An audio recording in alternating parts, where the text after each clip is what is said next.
Presidente, senhoras e senhores senadores, nossos amigos que nos acompanham pela TV Senado e pela Rede Senado.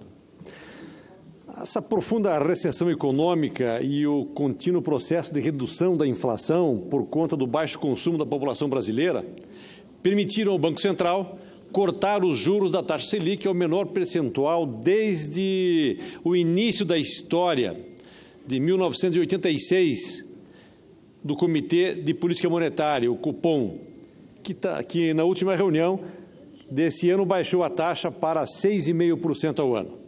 No entanto, eu que tenho cobrado insistentemente a redução dos juros, não chego a comemorar essa redução, porque trata-se de um engodo com relação à população brasileira, pois essa redução não chegou até a população, não chegou às empresas que precisam chegar até aos empréstimos bancários.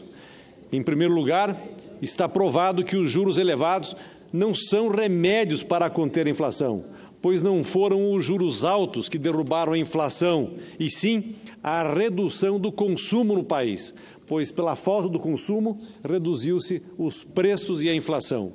Ou seja, não pode haver inflação quando a demanda está reprimida. Portanto, como não há consumo, a inflação vem caindo desde 2014, como reflexo da crise econômica, do baixo consumo, chegando a perto de zero. Ou seja, se compararmos a redução da queda dos juros com a queda da inflação, vamos descobrir que os juros continuam altos, mais até do que há 2 anos atrás.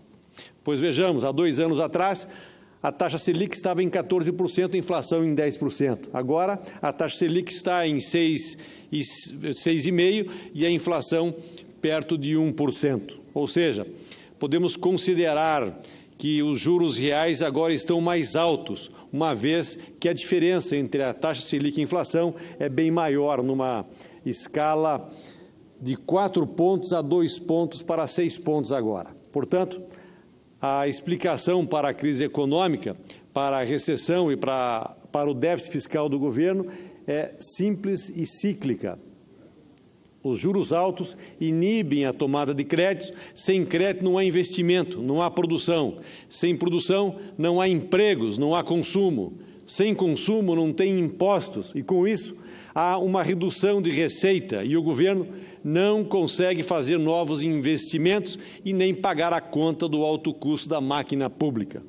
A crise é cíclica e faz aumentar o déficit público. E qual a saída? Eu só vejo uma: a redução real dos juros e o aumento do investimento em infraestrutura e também no setor produtivo. A ausência de recursos e incentivos afasta o investidor e conduz ao desemprego crônico. Deixa a economia local sem vigor e causa diversos males sociais que vão da fome à falta de instituições de ensino, saúde, segurança e bem-estar social. Portanto, precisamos reestruturar o Estado e voltar a nossa política econômica para o setor produtivo. Não é mais possível que somente os bancos tenham lucros astronômicos, enquanto a economia real, o setor produtivo, a indústria, principalmente, trabalham no vermelho. Portanto, como o próprio IBGE indica, o bom resultado da agropecuária nesse primeiro trimestre de 2018 é natural por conta do fechamento da safra nesse período. O crescimento de apenas 1% do PIB ainda não tira o país da recessão. Portanto, senhor presidente, repito, a política econômica do governo está equivocada e, se não houver uma guinada nos próximos meses, certamente veremos o agravamento da crise.